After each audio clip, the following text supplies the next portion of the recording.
In this upcoming episode, we're going to talk about accounting, bookkeeping, best practices for real estate investors. So if that's your jam, you're going to love this upcoming episode. Let's go! Hey gang, how you doing? Russell Westcott back here with another episode of the Russell Westcott podcast. So hope I got your attention in the opening tease to today's video. Bookkeeping, accounting, for most people, for most entrepreneurs, it's a tell me the exciting stuff, Russ. Give me the goods. Tell me how to buy properties. Tell me how to get financing. Tell me where to get the money, where to raise the capital. Tell you what, if you don't have the bookkeeping, the fundamentals of business down pat, you won't be in business very long. So in this episode, I went to one of the best sources out there to help real estate investors with all their bookkeeping, tax, and accounting questions, and that's Cherry Chan. Cherry is an expert at what she does, and she niches and specializes with entrepreneurs and also real estate investors just like you. So if a person was interested in investing in your business and they came to your office to see the back operations, the back office, how you structure your business, the operations of your business, would they be running for the hills or would they be inspired to write a bigger check? In this episode, what we're going to do is put you in the camp that investors, when seeing your operations, will be glad to write a bigger check and will be referring their friends to you as well. So this is a deep one. This is a multi-part episode. Make sure you dive headfirst into it, have pen and paper in hand, and just remember, this is about tax and accounting, and when we recorded this, things can change, things will change, and the answer typically always is it depends. But we're going to dive headfirst and give you tools and resources to help you become a confident real estate investor. All right, let's please help welcome Cherry Chan. Let's get after it. All right, everybody, welcome back to the interview series. I'm here with actually someone who I've known for a long time, or have known of for a long time, but we officially probably just met this past weekend for the first time. Yeah, that was the first time we met. Officially met, yeah. Right? Yeah. So before I get into too much, I'm trying to keep this intro really short. Everybody, this is Cherry Chan. Cherry, welcome. Good to see you. Good to see you. So guys, as you know, through this interview series and this module that I'm building, I call it like operational excellence. Yep. Right? I want, treating it like a business. And my goal always is, if someone came to your office to take a look at what's going on behind the scenes, behind the curtain, the wizard behind the curtain, and what would they see? Would they be horrified with what's going on, or would they actually be inspired to give you invest $1 million with you? So Cherry is I guess the best way to describe it is you're an accounting superhero, really, when it comes to that. I've heard so many wonderful success stories. Oh, I love that. I've seen some of the blog articles you've written, and they are just so on point, specializing with real estate investors. Yep. So we have a long thing of what we're going to get to, but in order to get some context, why don't you just maybe share with everybody some background story of who you are and your experience with real estate, and also maybe how did you get the bug of accounting, and also how you help people. Maybe start there. Awesome. Hi, everybody. My name's Cherry. I am a chartered accountant. I work specifically with real estate investors.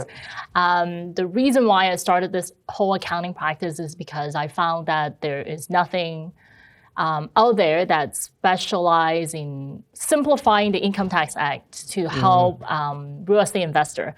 And because I'm also a real estate investor myself, and I also have joint venture partners myself, I want some easier solution out there. And that's also why I am doing the blog post, to explain, to simplify things for everyday investor. Yeah, really, I guess you demystify accounting for real estate investors. Yeah. And it's one of those things, as most investors, they get excited about the deal, and they get excited about buying properties, and they get excited about the raising of the capital because they're entrepreneurs and they're ideas people and things like that. But then lo and behold, you actually have to fulfill upon it. And that's where most, when I say most, I'm actually looking at myself in a mirror. I stumble and I fall in the whole operational excellence to make sure that everything is taken care of. And when it comes to money partners, I've heard this time and again, the first step to a problem coming down always comes down to the books. The numbers. The yes. numbers, like Yeah. the books aren't being kept up, things aren't up and running, and partners are going, why haven't I received my statements? That's usually the first sign that there's some cracks in things that are happening. So our goal, guys, is to help alleviate that for you. So, we can enter this conversation. This could almost be like a 10 module part, even in itself. Oh, yeah, absolutely. So why don't we start the conversation here? I think bookkeeping and accounting really comes down to being organized. Yep, absolutely. So what would you say is some of the challenges you see of investors coming that are unorganized? And maybe we'll talk about some really good tips on to be organized within our office and all the paperwork and stuff like that. So we'll start maybe with some problems you see and maybe some stories. We'll hide the names to protect the innocent. And then we'll talk about some best practices. So timely, this whole interview thing, it's really timely because I just took on a real estate investor. He's grown his joint venture portfolio from 0 to 20 properties in under 2 years. Wow. And he was doing great. The challenge maybe we can start with there because it's a great example. The challenge is that there is no separation of bank accounts. He's the one that's responsible to collect all the rent, and he deposits all the rent into his own corporation account. So he's doing the property management in essence too, yes, right? Okay. Yes, absolutely. He does everything, and he deposits all the rent check in his own bank account. Every month, everyone is chasing him for money because the mortgage and all the other bills are being paid for in the money partner's account. I'm not sure money partner is the term that you use, but the money partner's account. So I use typically real estate expert and money partner. Yeah. So then my client is having a hard time keeping up. There's 20 properties and he's in the acquiring mode. He's like, every time he talks to someone, that person would probably become a partner. And so he keeps growing and growing, and there's no system built in the back end, and there are receipts everywhere. His bookkeeper is chasing him, and he has no time because he's an entrepreneur, he's a visionary, he's out there getting business. His mind is growing the business, and there's no one can keep up with him. And so these receipts are lying around, and he doesn't even know what they're for. And he keeps paying the investor based on essentially just an estimate. Oh, wow. So we know the mortgage payment, we know possibly the property taxes this amount, and we deduct all that, and then we pay them. Wow. That's how he structured everything, and we are just playing the catch-up game. And then we will then sit down and essentially do a JV structure and help him to get to where he's supposed to be. Okay, well, I know as soon as you mentioned the term receipts everywhere, a lot of people watching this right now, they probably just had one of those, ooh, she's looking at my office. Right? So guys, it's okay. It is where it is. We're where we are, and some of you going, yeah, she's talking my language. Some people just pride themselves on being organized to the nth degree. Right? Oh, yeah, absolutely. I know my wife 100%, that's her thing, is everything has a place and everything in its place, and it drives her nuts when it's not. And I'll be honest, I make a mess with things, and my wife is sometimes left to clean it up, and sometimes it causes issues. It causes some anxiety, and it causes some the polite way of putting, some heated discussions. Oh yeah. so I hear you guys. We're all in the same boat. So okay, so let's use that one person as a case case study. So in one avenue, a success, couple years, 20 properties, raised a lot of money. Absolutely. On the outward looking in, that's a success. But if you actually look behind the curtain, it's probably, it's a little bit of a mess. Oh, absolutely. Okay. So what steps are you taking with that person to help them get themselves organized? So walk me through the steps that you're doing. So the number one thing that we always recommend to our clients with joint venture partner is to set up a separate bank account. Right. So you don't have to go to the degree of setting up one bank account per property, but you could go into the degree of setting one joint venture account, one bank account with your joint venture partner. Right, so one account per partnership in essence. Okay. Absolutely. Do you have a favorite bank account that you like to use or recommend, or is it just kind of the personal choice? Are there ones that are more friendlier than others, or what do you Do you have a choice? I am super busy, so to me, time is value. So to me, it has to be one bank, the bank that I always bank with. Okay. So then I can do the transfer just by clicking a few buttons myself. So one bank, but then within that one bank, you can have multiple accounts. Exactly. Like I know Royal does that. Yeah. There are many different banks that do those kind of things. So for me, brilliant. For me, it's just Scotiabank. I use it. Right. Not that I endorse them by any mean, because they've made a lot of mistakes too. It's just for convenience sake. Right. Yeah. Okay. So first tip to get started is one bank account per joint venture partnership. Exactly. Okay. What's the next thing to clean it up a bit? Well, the next thing is to essentially transfer all the auto withdrawal. Yeah. So whether it's utilities, whether it's property tax, whether it is mortgage payment to the particular joint account that you share with the joint venture partner. Yes. So you transfer everything in there. So everyone has the visibility. We know how much money is coming out. Mm-hmm. High visibility, I'm assuming, is one of the key factor to successful joint venture relationship. Yeah, transparency, absolutely. Yeah. So then now you get everything on auto deductions. Yep.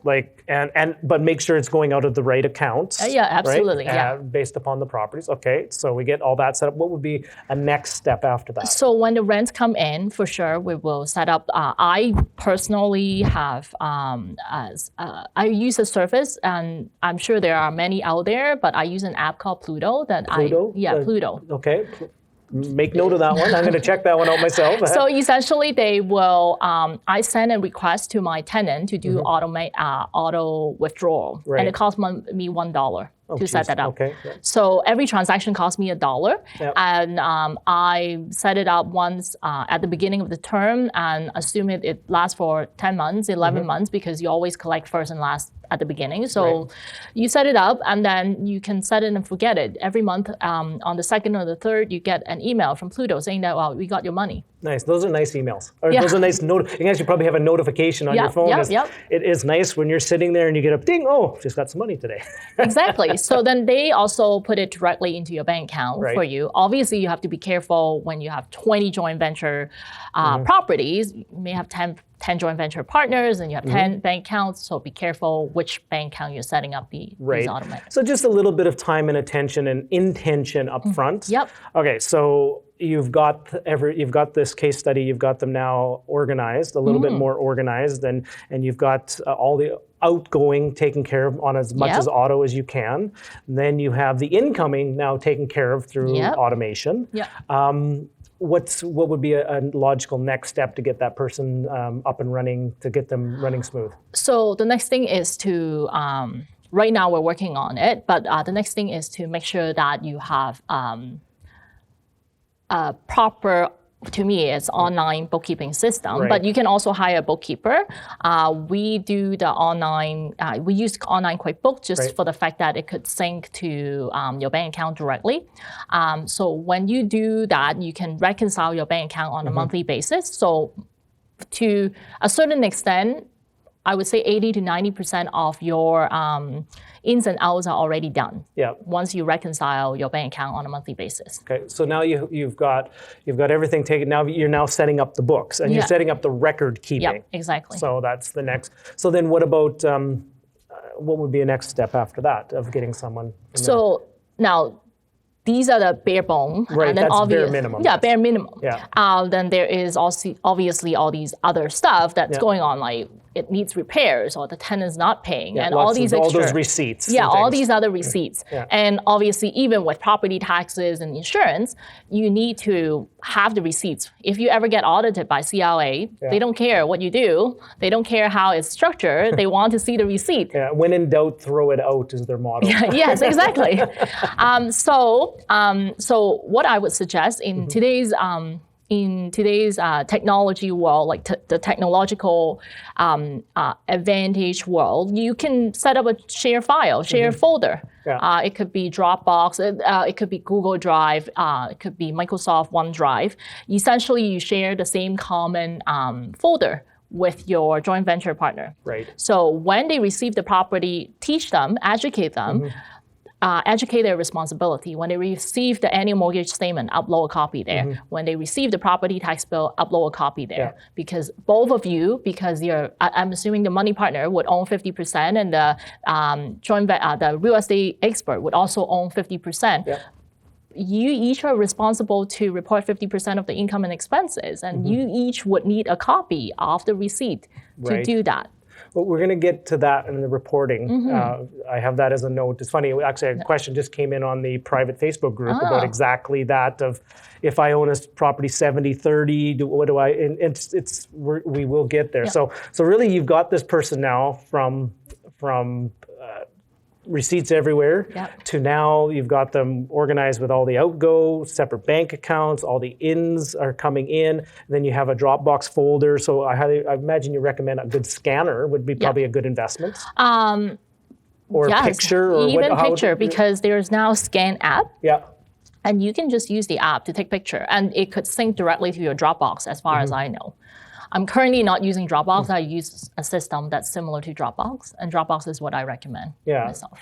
Now, side note, just a side question, CRA accepts digital copies now, do they not? They do. So they do. that's a lot of people think that you have to have the paper and have to have the receipt, but this now changed. And that's just fairly recent, I believe.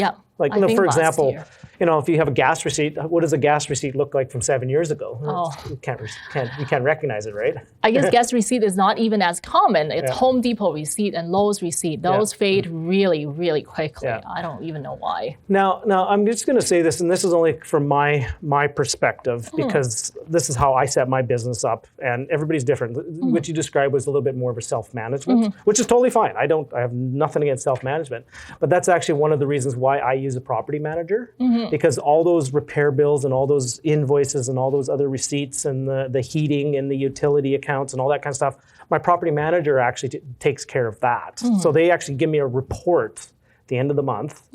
And all I have to do is to my bookkeeper is here's the report and here's the bank account. And truly with 7 memorized transactions, one push of the button and almost your books are almost done for the month. Absolutely. Right. So the key here is set up some sort of system between your property manager and your bookkeeper and yourself.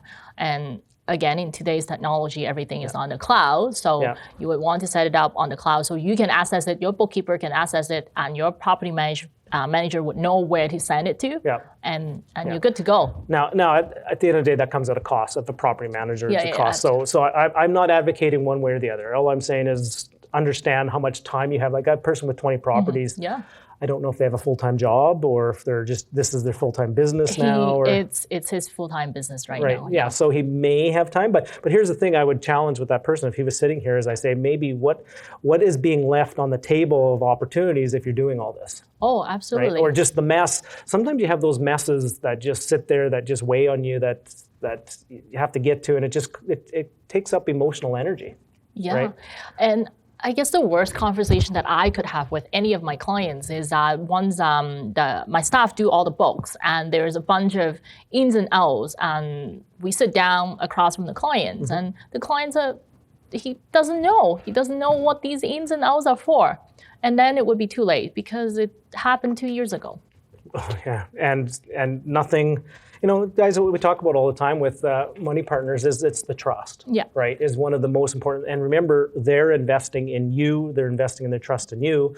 And all it takes is, for them to ask about 3 or 4 questions. And if you feel like you're scrambling and just don't have the answers and you're not on top of it, it just slowly just starts eroding the trust and things happen. Yeah, absolutely. Right. Okay. So I think to suffice it to say everything we've talked about, it lands, everybody goes, I know I should be doing it, I know I should be doing it, I know I should be doing it. It's one of those, yeah, okay. But sometimes we don't do it. What are some of your tips in order to help us get organized with the receipts, is it just a matter of just setting aside the time or just making it a priority? What do you tell people to do if somebody just says, I just can't do this, I can't organize myself to do it? If you can't, as a minimum, you need to have an envelope. Okay, and it's simple as it gets. So you envelope and a pen, I would say. Like if you go to Home Depot and you pick up a few things for one property, write it down for that property's address and put it in the envelope. And at the end of the month, pass it on to a bookkeeper. Hire out. Right. You don't have to do everything all by yourself. And I think right now I'm listening to the book E-Myth. Michael Gerber? Yeah. He talks about that all the time. You can't be everybody at the same time. There are so many roles in your business, and your goal is to grow. Yes. And you just cannot do everything. So what does the typical bookkeeper service run type of thing? Depends. Right now, So let's go back to the 20-person property. So someone like that, if they were to outsource their bookkeeping, what would that be as a tip? I know it all depends on level of reporting and stuff, but just to say a bare bones entry bookkeep, just to enter things in. Once it's, so I'm gonna back up. You must have it professionally set up. I think we need to address that. Yep. Because that's one of the biggest mistakes I made. And here, understand this, I have a Bachelor of Commerce. I even have- So you understand numbers. I actually did a lot of accounting, and I have a marketing, finance, and general business degree. And I thought I could do my own bookkeeping and accounting and stuff like that to start. So I set my own books up at the beginning, and don't get me wrong, it cost me more to get them redone right than based upon what I thought was the right way. Oh yeah. So maybe let's start with this. How should somebody set up their accounts? Is that something, do you have like a template or something like that, or how do you do? We do. I can only speak from the software that we are currently using, which is QuickBook Online and QuickBook Desktop. The way that we set it up is that we would have we would track income and expenses per property. That's how you should set it up because that helps you to report to your joint venture partner later on as well. We set it up, the rental income, subtract all the expenses. I know mortgage payment is one big thing because you can break down the mortgage payment between mortgage principal and mortgage interest, but we book it together, lump sum together at the beginning of the year, during the year on a monthly basis. So essentially, once you click a few buttons, you will be able to know that property's ins and outs, a cash flow. It's there, right there. And then at the end of the year, we will do an adjustment to adjust the principal to the liability side. Do you subscribe to setting up the accounts that mirror, and I probably will get the number wrong, the T776? Yes. Like if you actually just, so here's the thing, if you actually absolutely. kind of mirror the same names and stuff, it makes it really easier for, to some extent, you would want to match that, right? And it's the T776E. It is T776. Is there a 6? I don't think there is a E. No E? Maybe well, for English. Yeah. For English. Yes. So 776, yes. Yes. Okay. Cool. So that's kind of what I was told from the beginning is we kind of want to mirror that because it makes it easier to line things up and stuff like that. Yeah. There's a couple of accounts that are not there. Like for example, line of credit interest. Yes. For those of you who deduct home office expense is not there. So those are the minor things that are not there. So just and typically. Renovations isn't typically there as well. They have a maintenance line, I believe, a maintenance line, and that's, we can honestly get into the whole conversation about capital costing versus repairs and maintenance too. That's another. We'll get into that for sure. Okay, so what I'm going to do here very quickly is I just want to reset the camera quickly. Truth be told, I forgot to turn the screen, guys. I forgot to turn the screen out that shows me the time. So I hope we haven't run out on this first segment. So we're going to come right back here with Cherry Chan, and we're going to keep diving into this next segment. We're actually going to get into some best practice. So we've got everybody kind of organized right now. This next segment, we're going to talk about some best practices of reporting to your money partners. And we've started that conversation already, but we're going to talk about some reporting to money partners and then also reporting to our other stakeholder being Ottawa. CRA. Yeah, CRA. Okay, CRA. So we'll be right back. Welcome back. We're actually here in really cool office. We're at the Rockstar Realty Brokerage out here in, this would be Oakville. Oakville. Beautiful Oakville. Beautiful, beautiful area. This is where Irwin, so FYI, I'm coming to the conclusion that maybe Irwin should be saying that he's, Cherry Chan's husband more than the other way around, right? Yeah, sometimes he nicknamed himself Mr. Cherry Chan. So bookkeeping, and you're more than just a bookkeeper. You're actually a strategist. You're a tax planner. You offer the whole whole 9 yards with people. So now we've ran through the first segment. We ran through kind of just a little case study of somebody who's a little bit of a mess. Now I hope nobody has the same situation. But if you do, you've got at least 5 or 6 steps to get there. Now the person they've got folders, they've got envelopes, and they've got separate bank accounts, and they have the ins and outs being tracked via bookkeeping. Yeah. Fantastic. That's a good place. Now, when you have money partners, there is a next level of reporting that you have to do, because you have to report to another person too. Yeah. So what are some of the mistakes that people make in reporting to their joint venture partners? And maybe then we'll reverse it and we'll talk about some best practices at the same time. What I found is that I've worked with both. So I've worked with money partners, and I also work with the real estate expert. What I've seen from the money partner side is that to a certain extent, all I would be able to see is from the report that I see, all I would be able to see is income and expenses. But there could be things that are missed on the income and expenses. So I would get a report from QuickBook, a QuickBook report. It could be any other accounting software, but it could be a QuickBook report, and it says income and expenses. And then where is the bank? Where is the capital improvement that you may, as the money partner also owns 50% of the property. Where is the other half? Like, where is the rest of it? Like, that's really the biggest thing that I've seen. Yeah. And would you agree, one of the big challenges a lot of people see is a lot of people mistake cash flow versus a P&L. Oh, that too, right? Yes. Because if you look at just the bank, that's just the cash flow, right? Cash in, cash out. But then when you look at the P&L at the end of a year, it's going, well, what the heck? There's a lot more profit here than what it showed of cash flow. Oh, that too, absolutely. And what is that? What's typically the differences there, right? Well, number one thing is obviously the mortgage principal, mortgage payment versus mortgage, what you can actually deduct. So you can deduct mortgage interest, even though you're making a mortgage principal plus interest. It's usually a blended payment in Canada. So your cash flow would naturally be smaller than what your net income would be. Right. Now, the second difference... and then the unfortunate thing is we pay tax on the P&L, on the income, not on the cash flow, unfortunately.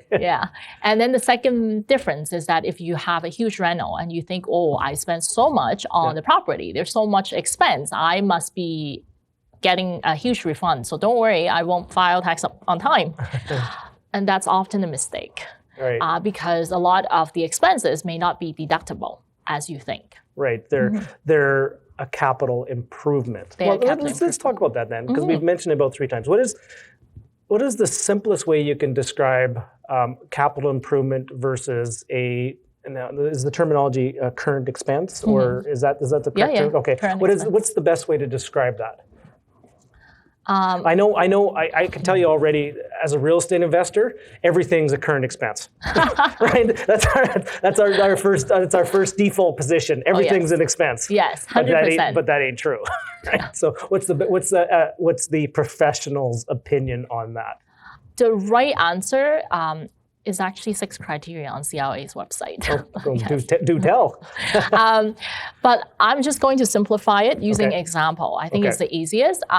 We're in this conference room and we have carpet here. Okay. So if you are replacing carpet with carpet, generally speaking, it is a repair. Okay. So replacement with the same quality stuff is a repair. Up to the original standard of material type. Yeah, absolutely. Now, but then there are exceptions. Of course.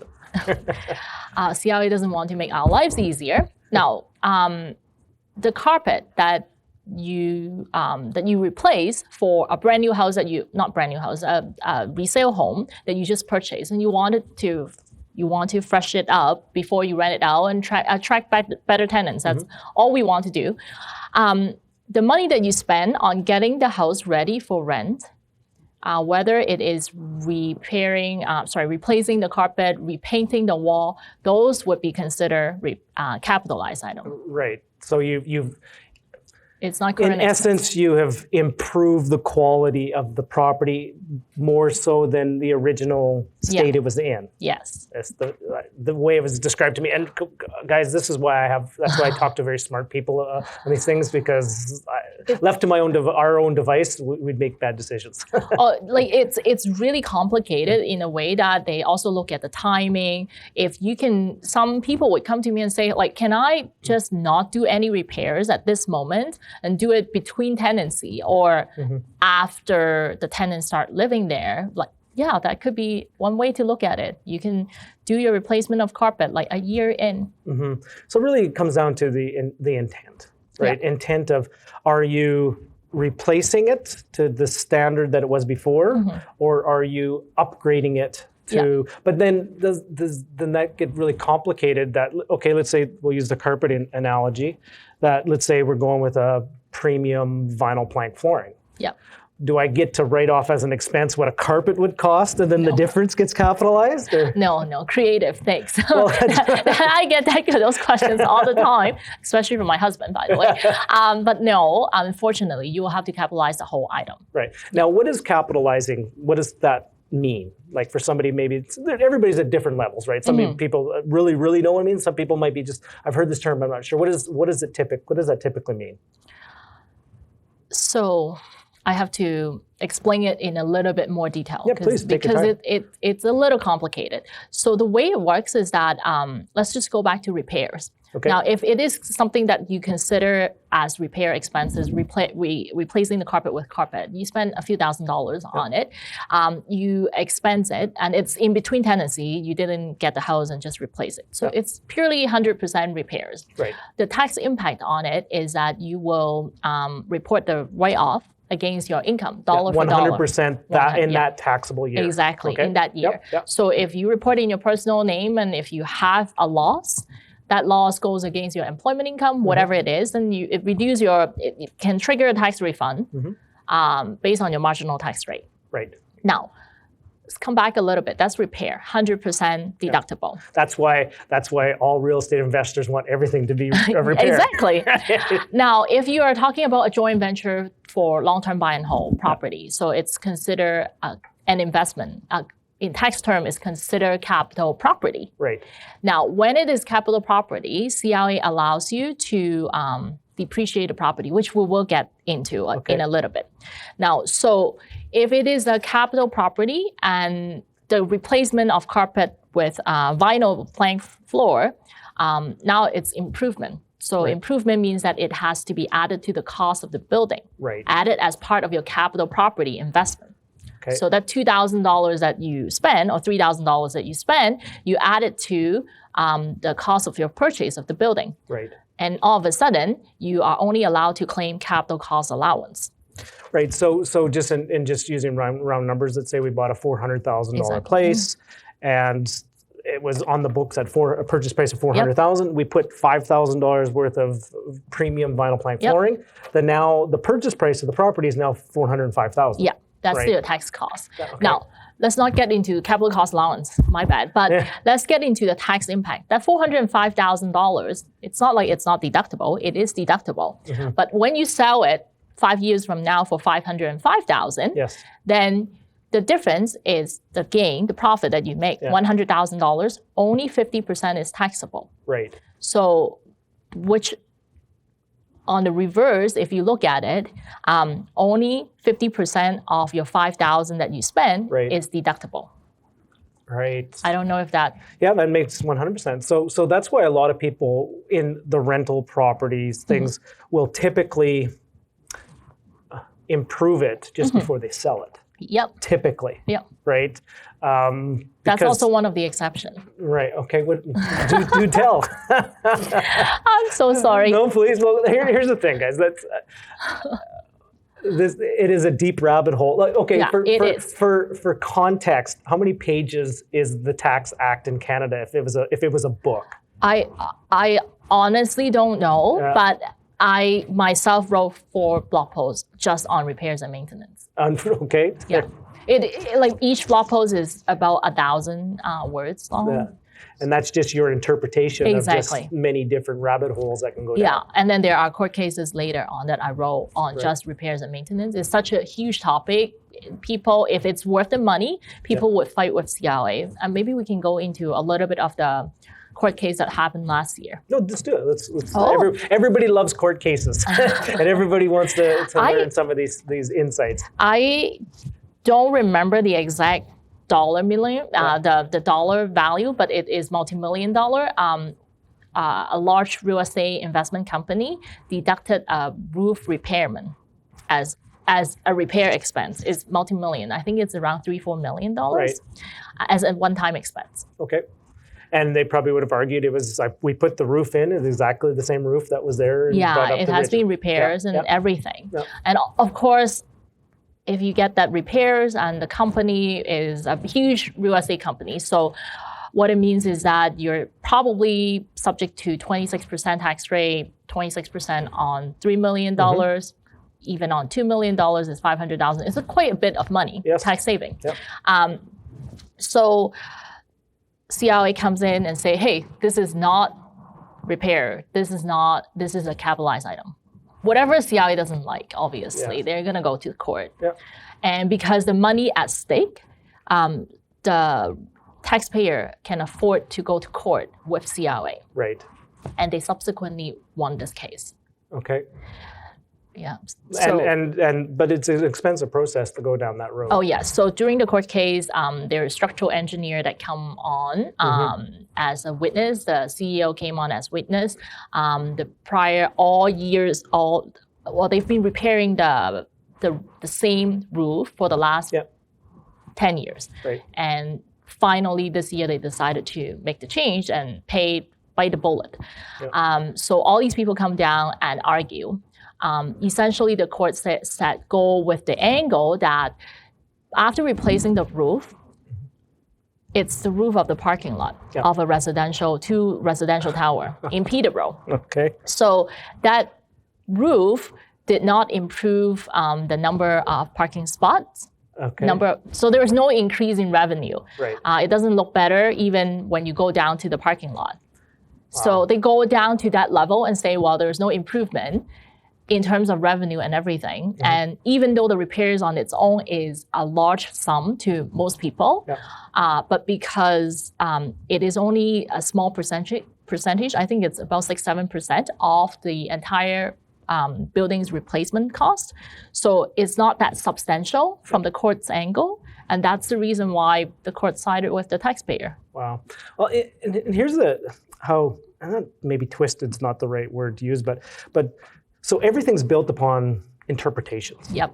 Right? And not only that, but you think you could be following 100% the letter of the interpretation. And this isn't to bash CRA, but maybe we will.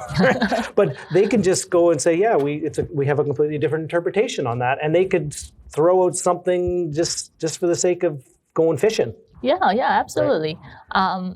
So what I tell you, sorry, I didn't mean to cut you off here, but what I tell people is, don't be afraid to take a position, but like where you'll be at worst is if you get wishy-washy and actually don't take a position. Take a position based upon what you think is the right interpretation, and it might get thrown out. It might, who knows? But at least you're going to defend your position based upon sound interpretations. Yeah, right? Absolutely. So, and that's why you want to have people like Cherry on your team, just to give you, to bounce off interpretations. I imagine you have conversations with people all the time of, okay, I'm about to do this. What things do I need to? Well, case in point. Here's a case in point. Yep. This Saturday we were having lunch after a conference. Yep. And some people were doing Airbnb. Yep. Right? Some Airbnb short-term rentals, which is a completely different realm of things and probably even the tax realm because it's so new. Yeah, different animal. Yeah, people were asking, well, when do I start charging HST or do I charge HST? At what point do I have to remit or am I losing out on 13% and all those kind of different things? So it changes all the time, doesn't it? Oh, yeah. Well, CRA does help us to interpret all these new things. And obviously the hardest thing late last year was the cryptocurrency, and they released a couple of interpretations at the same time. With Airbnb, under 20 days, you would have to charge. And the point I was making was have a cherry on your team, the cherry on top. Right? Yes. You should have something like that should be your logo or something. Yeah. The bookkeeping cherry on the top of the That's sundae. a good name. Huh? Yeah. And here's the thing, and you don't have to go as far as what Irwin did and marry a good accountant, right?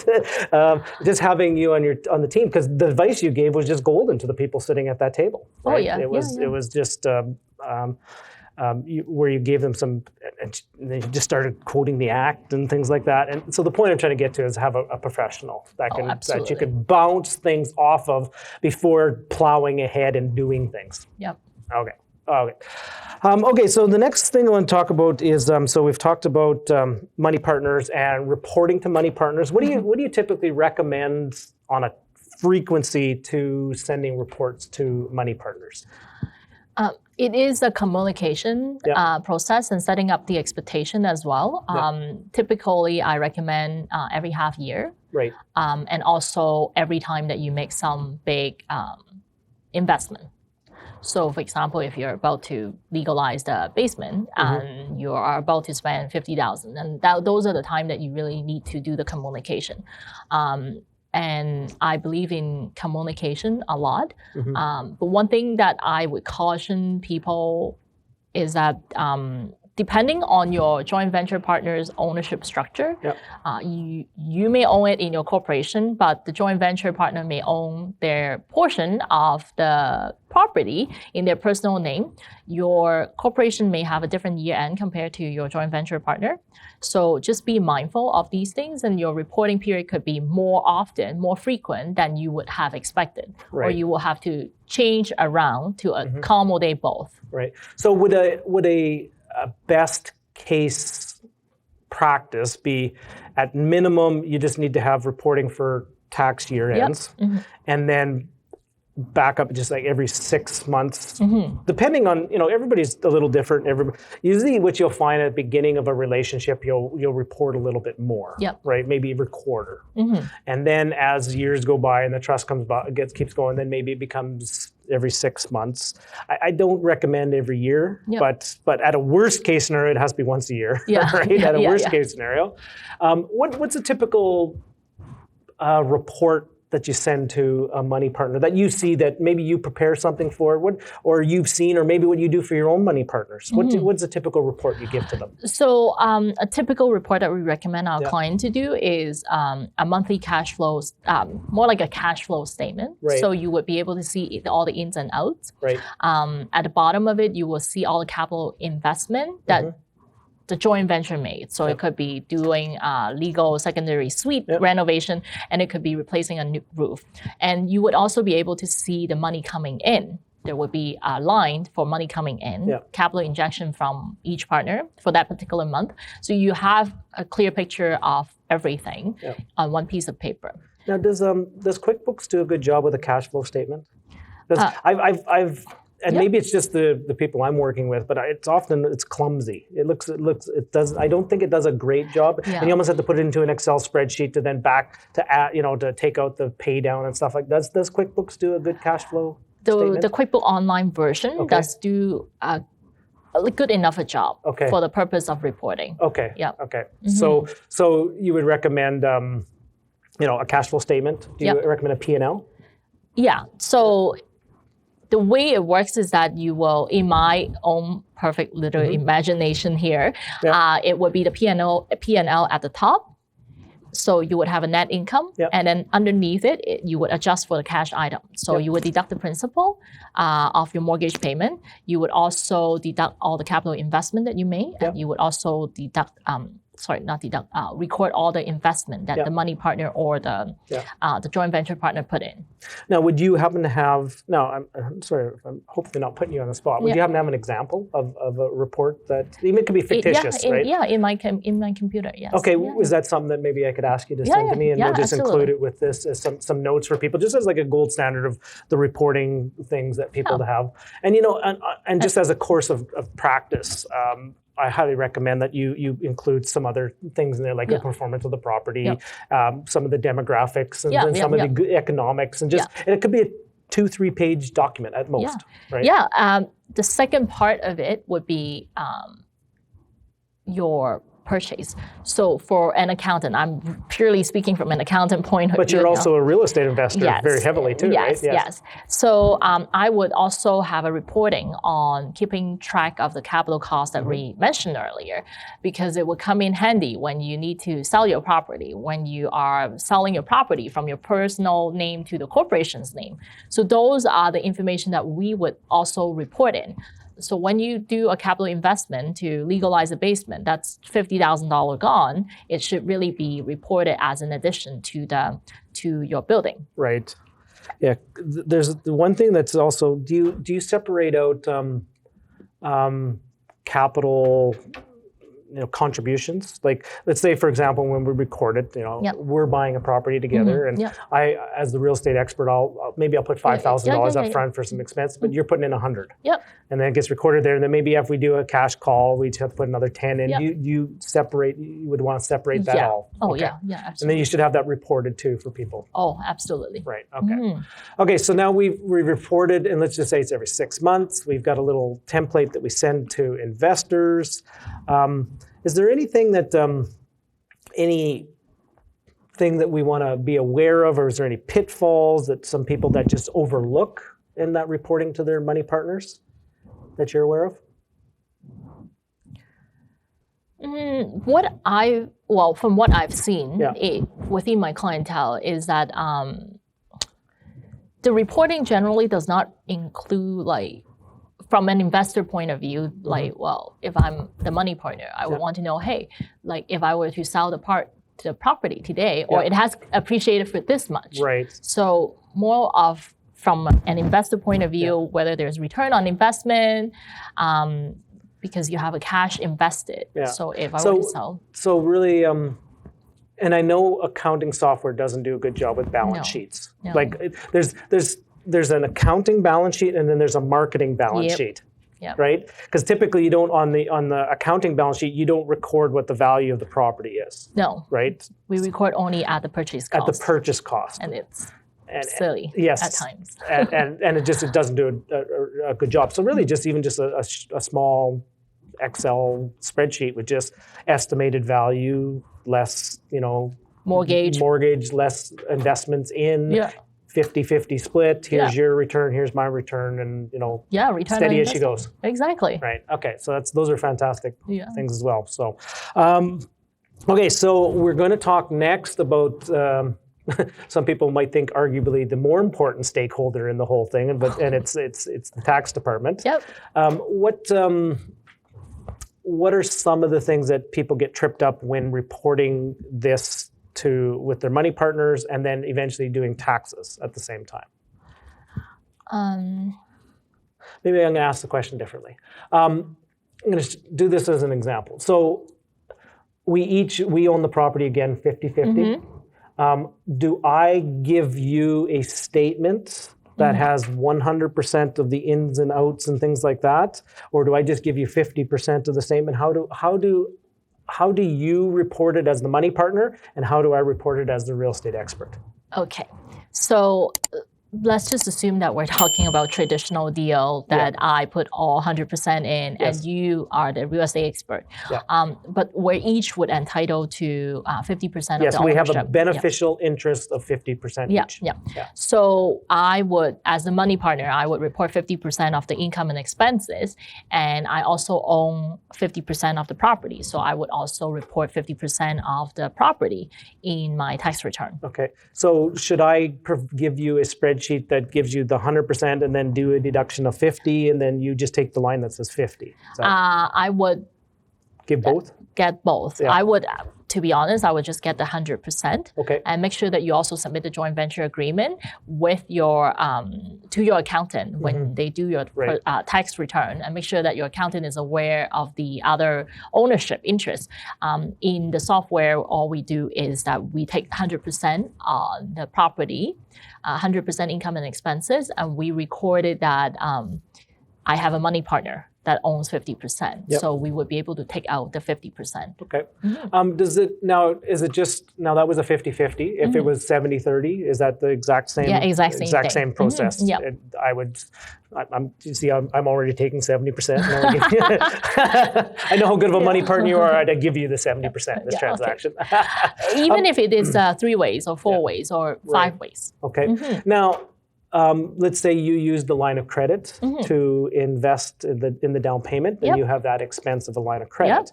Do you then add that after the fact, like to your taxes? Yeah, obviously it goes back to the agreement itself, right? In some agreement, the joint venture on its own, so the 100% would reimburse the line of credit interest. Yeah. Some of them don't, a lot of them don't. If that's the case, then the money partner investor needs to be really careful, because some accountant would deduct it as the 100% expenditure, and the software in itself would take out 50%. Right. When in effect, the line of credit is 100% deductible in the money partner's personal tax return. Yeah. So that got to be something that they pay attention to. And I will have that conversation. And guys, you probably will have that conversation if a money partner is using a line of credit. They'll maybe say, "Can you pay the interest on the line of credit?" And I said, well, first of all, it'll depend if the cash flow of the property can even do to consider it. But just understand that if that's the case, I, as the real estate expert, will actually get 50% benefit of that. Yeah. Right? Because right now that's your investment. And if the property pays for it, I actually will get the deduction. I get a deduction on that. And where you could take, it's 100% yours potentially. Yeah. Right? Okay. Third party ownership. So ownership position. So you and I own a property together. You're 100% on the title as the mortgage, as the hold the mortgage and the money partner. I'm the real estate expert. I'm not on title. So I don't have I'm not on the legal title. But we have a beneficial interest, a trust agreement that says I actually own 50% of this property. Is that still the same things apply? Or is that a little different because I'm not on title? So typically speaking, my clients would, obviously we're stepping into the legal side of things, but a trust agreement would be sufficient. And recently I just did some research on trust agreement. For those of you who does not understand what trust agreement is, I think in civil law in Canada, they recognize something, the legal ownership could be separated from beneficial ownership. Yes, you can have two ownership positions. Yes, absolutely. And a joint venture agreement would also be recommended. Yeah, so the best way to describe it, I describe this all the time, is a lot of corporate structures do this. Is they'll buy it personally because the bank will make you sign a personal guarantee. And then after it's closed, they'll get a trust agreement drafted up that the beneficial interest will be owned by a corporate structure. No different than this, that the beneficial interest will be you and I, even though the legal ownership is you. Right? So based upon the agreement of the split. And trust agreement is 100% recognized by CLA as well. Yes. Okay. Good.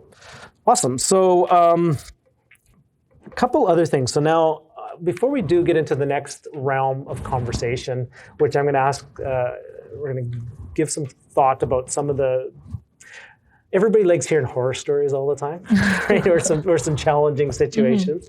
We're also going to have a conversation around disposition of assets. And then we're going to talk about maybe some final best practices that just get us organized even more. Because at the end of the day, bookkeeping accounting is just really just being on top of it. Oh yeah, absolutely. Right? And it's getting over the overwhelm too. And like to me, because I'm an accountant, I'm gonna say this: the numbers getting on top of it, it may seem to be a hassle, but the reality is that it actually helps you to gain trust and possibly getting more deals done. All right, so welcome back, everybody. We were just getting, some people think that this is boring and dry. I actually don't. I enjoy a lot of the inner workings of business, because here's the thing. Remember, guys, when you're the expert in the deal, and it doesn't mean that you have to know everything about accounting and tax, but you need to have an expert on your team, right? And you're being relied upon by your money partner to provide the right answers to the people too. Okay? But don't ever cross the line of giving tax advice to your money partners. Absolutely. Right? So that's a mistake I think people make a lot. Yeah. Yesterday I was I just had a consultation with a new client, and he came in and he asked me a bunch of questions, and he was about to ask a question on behalf of his partner who is outside of the country. And should he set up a corporation? And I had to be honest with him. I said, like, the best answer is not to play broken telephone. Don't know if you guys have played the game Broken Telephone before, because his interpretation of what I said would be completely different, and then he has to translate it to someone else, and that's just not fair. Yeah, and I often tell people, I give this to people as well, is let them get their own advice, because at the end of the day, they have to own their decisions. Yep. I never want anybody to ever come back to me and say, well, you told me and you made me do this, even though it was not true, right? But I want somebody to own their own decisions with things. And I just say, here's the situation, here's the deal, you go talk to your tax planner. Yeah, absolutely. Okay. All right, so we've covered getting ourselves organized. We've covered reporting. Did we fully cover the whole thing about CRA? So we've talked about you get your tax. You report to CRA. You give your partner at the end of the year. What do most of your investor partners do? Do they just give an Excel spreadsheet, or do they give the QuickBooks file? What do you usually hand over to money partners? Typically, it's an Excel workbook. Yeah, that's what I do too. Is I just give them a statement of actually every month and everything, its ins and outs, and then I give them a summary, and then I also divide out the percentage split too. Yeah, absolutely. So usually it is the Excel workbook.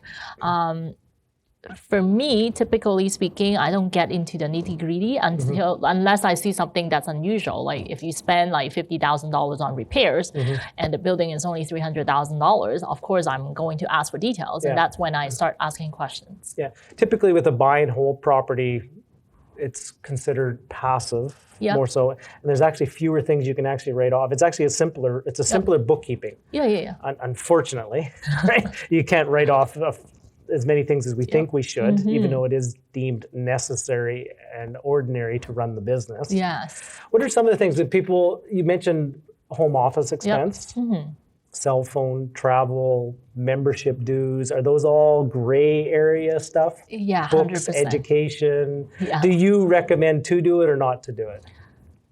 So it depends. Of course. Because you have to sleep at night too. Yeah. So the conversation that I always have with my client is that, hey, like, what's your risk tolerance? Yeah. There are certain things that we know that it's up for interpretation from CRA. To me, my interpretation of membership, if you get some real estate educational course and the next day you go out to buy properties, this course 100% is deductible. Because of the fee that you pay, you actually take action. Yeah. And where do you code that one typically? Under what line? It's in the other line. The other line, yes. The other line. The other line. Yes. That's one. Travel expense. I recently wrote a blog post about travel expense because I went back to Hong Kong, and I thought it would be interesting to talk about travel. Travel expense typically depends on what you do, like your primary purpose. There was a recent court case, again, from Cirque du Soleil's owner. Yes. Traveling to space, and he wrote off the whole thing, essentially, except for $4 million. I think the whole thing is like $20 million or something. So he wrote off a bunch of it, and I thought it was an interesting analogy to our audience here. You travel, the primary purpose of your traveling to space or to outside of the country. Is it for vacation purpose, or is it for vacation purpose, or is it for business purpose? Business purpose. So if it is primarily incurred for the purpose of traveling, like if you go to Disney World and you just booked it and then there is no business schedule around it, then it's kind of far-fetched to say, oh, I went out to meet a couple of real estate agents and look at a couple of properties. Yeah. That's just a bit far-fetched. Yeah. So end of the day, all CRA really wants is just a separation of business versus personal. Yeah. And if you're writing off a dinner on Valentine's Day, I'm pretty sure that's going to raise a red flag. Yeah. Or on December 31st, or January 1st. Right, yes. Yeah. However, it could, so here's one thing that I learned after going through an audit process, and I could go on and on, I could do an entire presentation just on audit, is diarize everything. Like truly write everything down of what you're doing. Like, I was at an event last night, and what I would do is if I had a membership fee that I was paying to the Durham Real Estate Group, I would come back and I would write out diary of what I learned at it. Yeah. Right? And then you now have something to, if they ever question your membership fee, is, oh, by the way, here's what I learned that night by going to it. Right? And then each month, here's all the things I learned to make me an those kind of things. Yeah, so, documentation is the key. Do you have any, I'm jumping around a little bit because I just want to learn for myself a lot of things. So is home office expense a red flag that typically gets flagged from CRA? In the past, it is. Until recently, a couple years ago. Everybody has a home office now, and it's legitimate, truly legitimate. Yeah, 100%. Yeah. So home office is a huge issue as well, because it wasn't a special line on your T776 that we mentioned before. So a lot of people don't know whether they are allowed or not allowed to deduct it. And even in the income tax set, it says that you can deduct it to generate income, a business income or property income. But then the line is not there. What's going on? So majority of the accountants out there would not deduct it. Yeah. The reality is that we still incur the expense for the purpose of earning the income.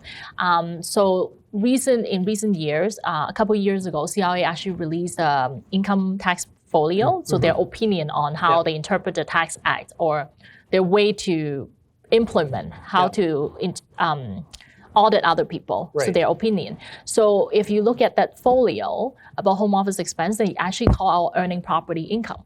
So they now have expressed that they allow you to claim home office expense even though it is not aligned on T776. Okay. Now, just some best practices. Now, I might be doing this all wrong, but I want to hear your opinion on this. So do I truly have to show the square footage of, let's say it's in my personal house. Okay. It's 300 square feet, one of the rooms that has a dedicated door, and it's the only thing there. Would I need to take a picture of it, like just throw it in the file of what it's done or what it's used and the square footage in the blueprint of the house? And so can I write off 11%, like say it's 11% of the house, can I write off 11% of the expenses? So everyone's different. Right. I'm going to throw out the line. It depends. Okay, good. Now in your situation, let's say your house is 3,000 square feet and your home office is 300 square feet. It's 10% of the house. It's 10% of the house. I think 10% is actually really reasonable amount. So what it means is that you can deduct 10% of your property taxes, utilities, internet, and insurance, mortgage interest against your property income. Now the challenge is that when you get audited, you do need to keep everything. So including all the utilities bill, even though you're only deducting 10% of it, you still need the actual bill. And you also would need to have a floor plan. Right. Yeah, so and some houses are old. That's the one I got tripped up a little bit as I had we had to draw. We drew our floor plan of our house and showed here's the office. And it's, anyway. So the more documentation that you have, the better it is. Now, is it completely possible? And I'm just throwing out ideas. Can I charge, like I own the house and I also run a business out of that there. Can I actually find out what 300 square feet of office space would actually cost if I had to rent it? And can I pay myself like a rent of that? Is that a way of doing it too, or? So then depends. Right, okay, got it. Now, if you own your properties in your personal name and you are charging home office expense, you can charge yourself the fair market value rent, but then that also means that you will have to have another T776 schedule to report that rent. On my personal income. On your personal income. And then you deduct your 10% of all the expenses that we just mentioned. Right. So it's kind of left pocket, right pocket. Right. Now, if you own all your rental portfolio in a corporation and you're trying to pay rent to yourself, again, the same thing. You would have to report that as your income. Yes. And that's where the difference is. Okay, now do I have to, let's say I go back to the first scenario where I'm writing off 10% of the house. Yep. Well, I have to report that I only am using 90% for personal when I sell the house. Will I actually have to pay tax on the sale of? That's a great question, which is the reason why I said it depends at the beginning. Okay. Can you deduct the 10%? So at one point, I'm using myself as an example. It actually happens a lot of the time. At one point, we rent out our basement. It was a walkout basement. We rented it out for $1,000 a month. It was great cash flow. So we are reporting the $1,000 a month as rental income. And we're deducting 1/3 of all the expenses because that's one floor of our whole house. Then we have our home office because I work from home as well. My husband works from home as well. And so each of us would have a room. So you have more office than house. So now the non-primary residence use is suddenly at 40-50%. Now, so in order for you to get completely exempted from paying capital gain tax when you sell your primary residence, one of the criteria is that the primary residence has to be primarily used as your residence. They never said that. They never come out to say, oh, it has to be over 50%. There's no specific percentage, but the general interpretation out there is that it obviously over 50% has to be used for your living, for the purpose of your living. Now, anything above and beyond that, then obviously you will have to pay tax on it. Everybody wants to always know the red flags that CRA will look first towards. So home office is changing more. It used to be more of a red flag than it is now. Is there other red flags that CRA look at more, like it's just as that triggers it, okay, automatically here's an audit, right? Is there more of those that you've seen more than others? Absolutely. You can go onto CRA's website and they actually tells you what they are looking at right now. So what's their flavor now? They're smart people. There are smart people up there doing all these audit initiatives. The biggest thing would be the low-hanging fruit, pre-construction homes. They are going after the HST rebate every single day. They recover millions and millions of dollars by sending out just letters. That's number one. The second thing that they are looking at, which is also audit initiative, again, is related to pre-construction, not the HST, is people who buy pre-construction home and sell it within a year. Within a year, 1 year. So they're only going after people that sell it within 1 year. And they are calling it a flip. And a flip's tax implication on a flip is completely different from tax implication on a long-term buy and hold. When you're flipping a property, the profit that you make is considered income, meaning 100% of it would be taxable. So if you buy a property for $400,000 and sell it immediately for $400,000, the difference that $100,000 is considered income in your personal tax return and it's being taxed at your marginal tax rate. So it's the old thing versus income versus a capital gain.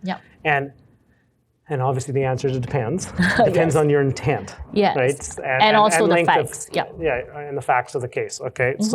So and obviously we always, as real estate investors, everything is always a capital gain expense because you're only paying tax on half. Right? Absolutely.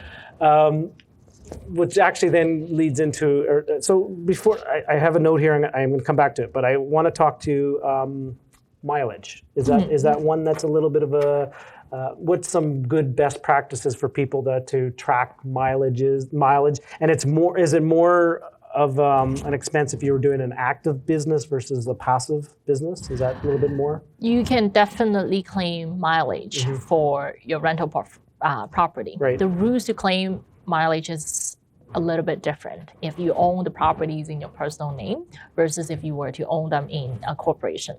So when you own it in your personal name, the rule is that if you own only one property, the property has to be not your home.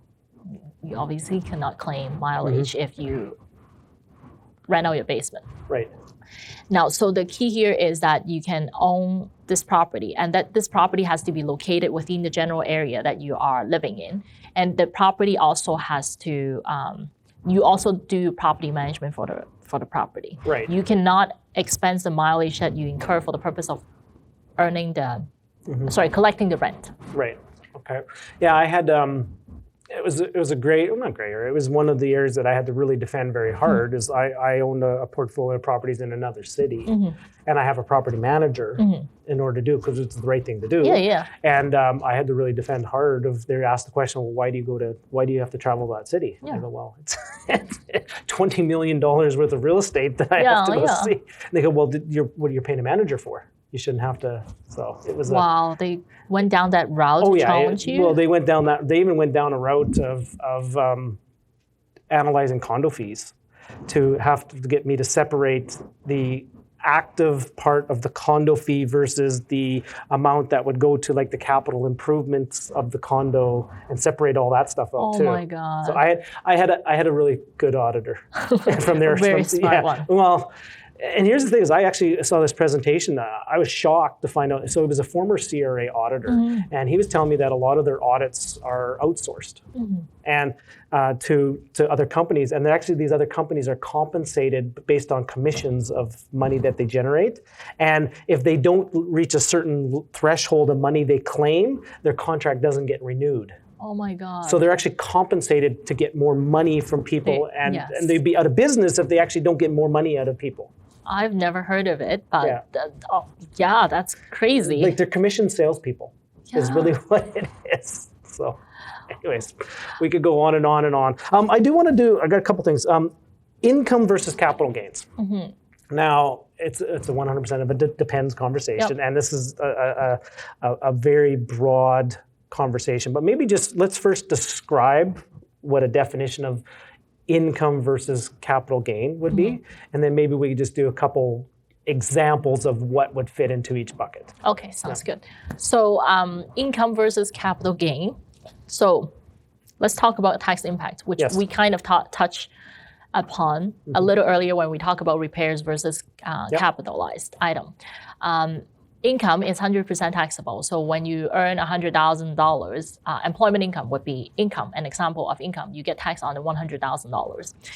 If you make capital gain, what capital gain means is that it's in Canada's tax law, capital gain is only 50% taxable. So if you make $100,000, you only need to add $50,000 as your income. Right. And then you get taxed accordingly. So essentially, you're paying half of the tax, making the same amount of profit. Okay. Does it depend on the type of transaction which it fits into? Yep. And what would be the kind of a determining criteria of which would fall under what? Because I know, again, all real estate investors want everything to fall into capital gains, but it's not the case. So CRA doesn't really, I should say Income Tax Act doesn't really have a set of criteria. It comes from case law, and the case law basically come down to what's your intention with the property? Right. Now, intention of the property means that what are you planning to do? If you plan to flip a property, you will buy this old house and you put in money to renovate. You also have your real estate license or your real estate expert out there that they can search you, they can Google you. Then they know that your intent is to flip the property. Flipping the property is considered business income and it's being taxed accordingly. Right.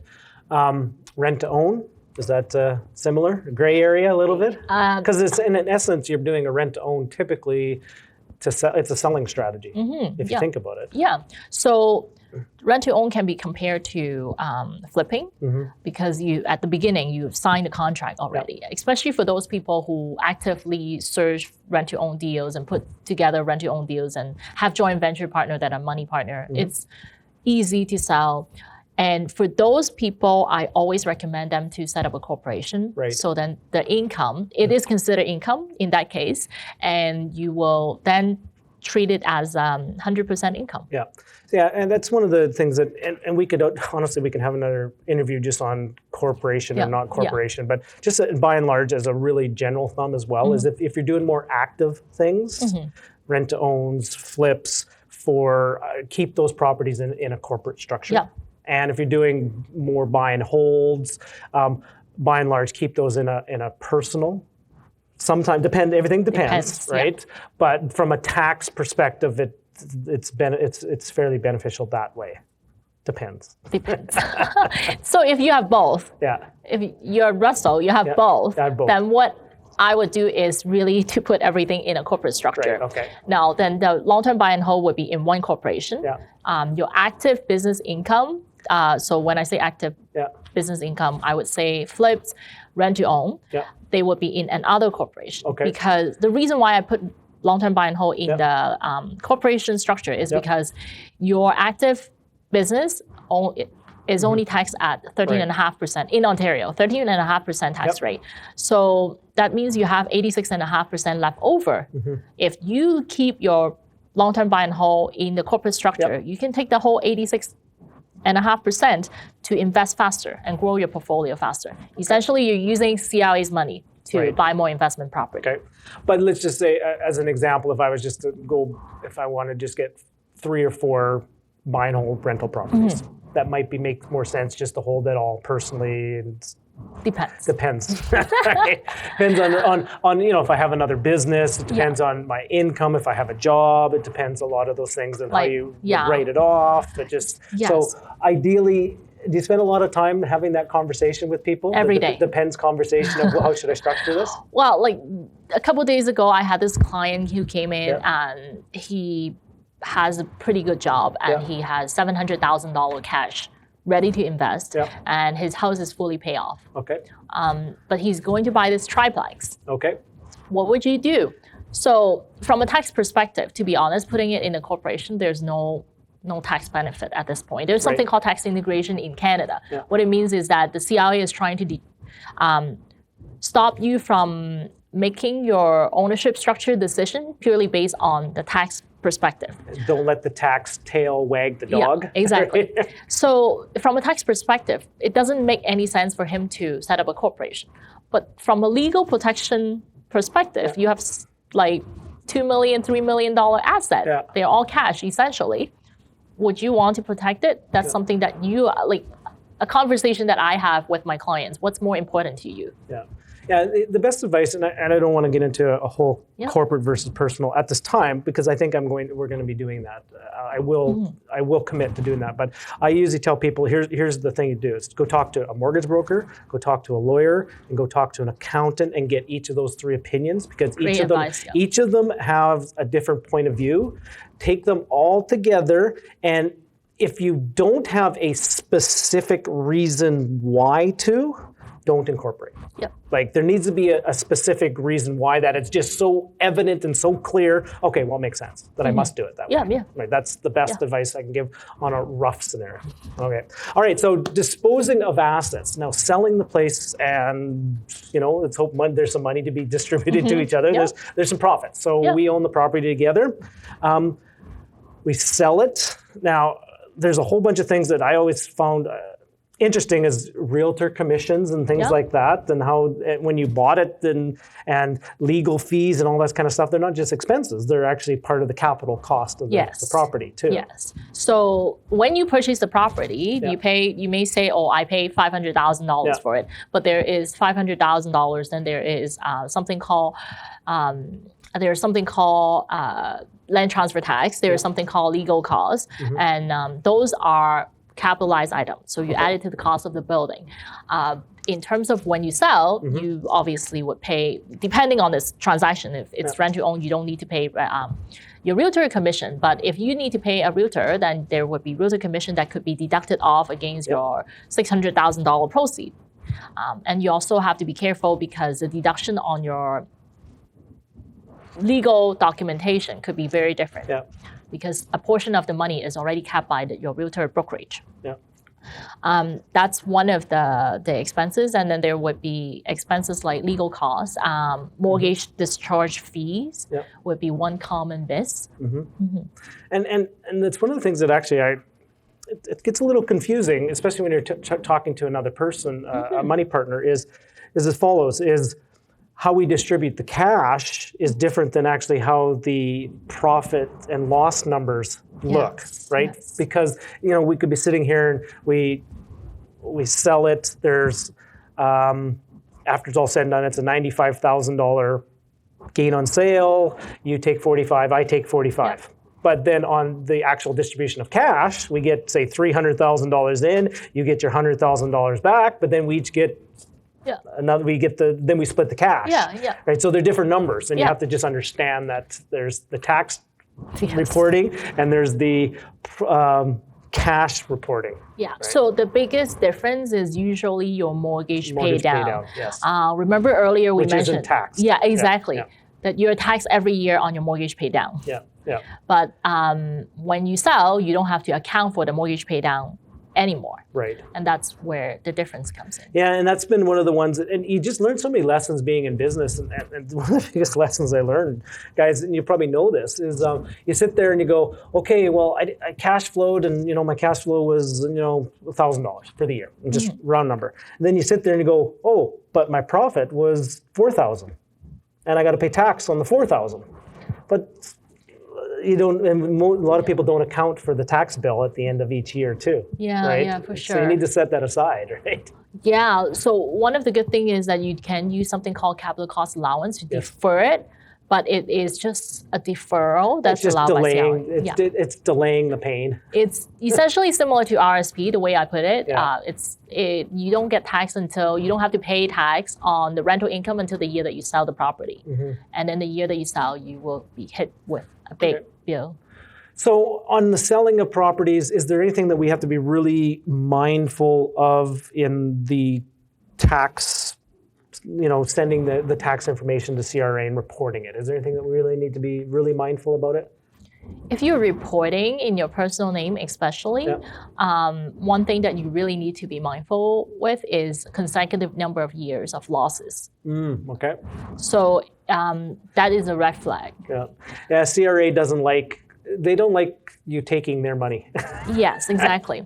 Like if you are reporting $20,000, $30,000 from a rental property, they would be wondering why you're doing it. Right. It's normal to ask those questions. The second thing is about the way that you're reporting it. Like certain people would come to me, many real estate investors or even builders would come to me and say, hey, I thought it's 50% taxable. But when I bring them to reality, they are doing business and it is 100% taxable. That's something that they have never accounted for. Right. So suffice it to say, it's really, it's very fluid, right? This whole game, things change, you learn new things, you do business a little bit different. It's just, one structure does not fit all, right? And it's a very fluid communication process with your professionals. Oh yeah, absolutely. I always advise my clients to call anytime planning is done beforehand. It's not done afterwards. Yeah.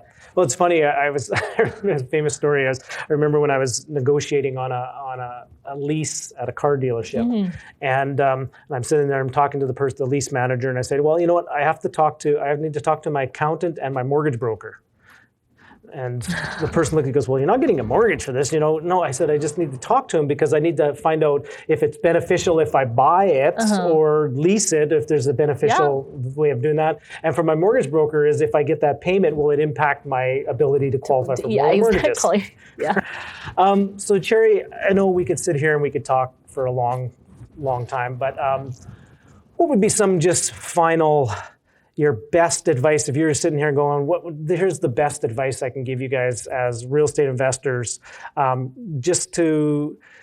if you're feeling a little bit stuck and maybe even just a little overwhelmed with all this bookkeeping and accounting, and maybe you just sit there and go, it just goes way over my head, right? What would be some of your best advice you'd offer to people? My best advice is talk to an accountant before you commit to a deal. For structuring, that's number one. Structuring and planning, understanding the tax impact, because CRA always has their hands, in your pocket. Always have their hand out. Yes. Now, that's number one. Tax planning is always done ahead of time, not at the end. There's very little we can do at the end. Right. Now, second part of it is that you need to have system.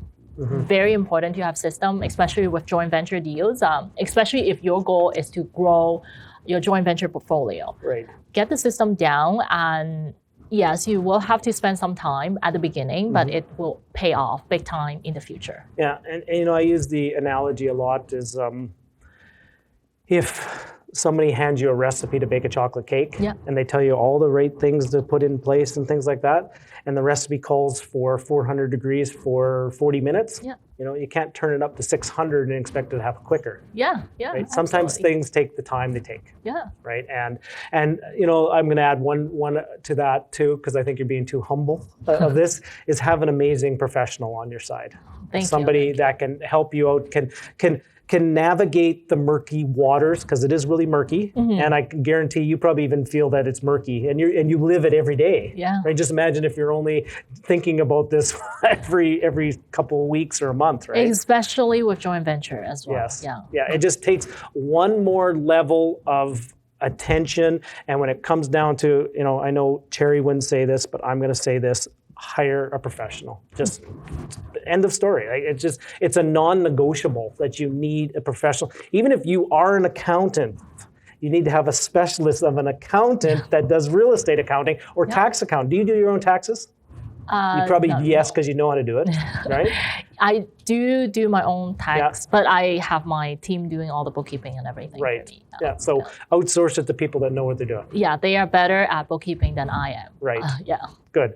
Awesome. Well, guys, I sure hope you enjoyed this. And by all means, I'm going to include Cherry's contact information. You're okay if people reach out to some questions and things like that. Maybe I'll get you to give, we can point people to some of the blog articles that you've written. And by all means, she's just a world of good reference, and it's easy to understand. It's pragmatic. It's to the point, and I've enjoyed a lot of the writing that you've done. Oh, thank you. I appreciate that. And it's been wonderful to get to know you a little better.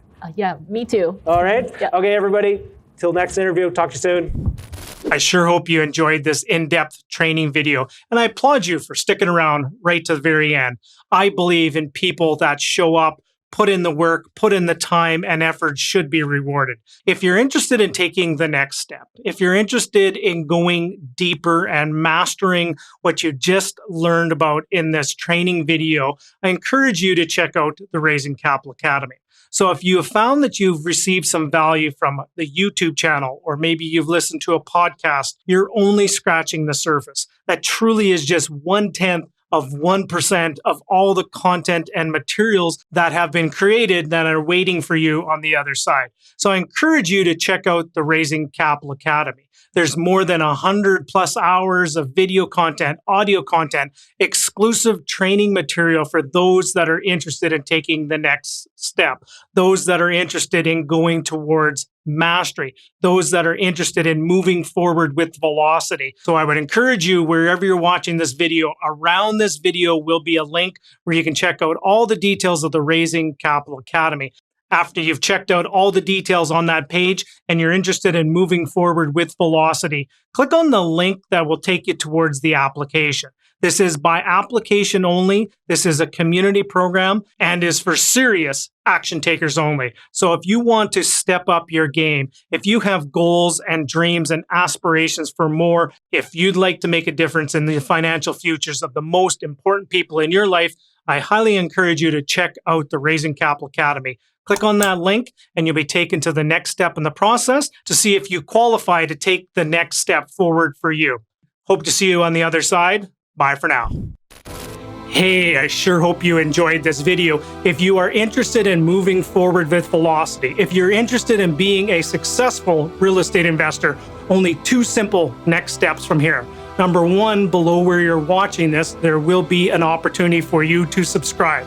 And over here will be a hand-selected video for you to keep moving forward. Continue your journey forward. Just click on over here for that hand-selected video for you, and we'll see you on the other side.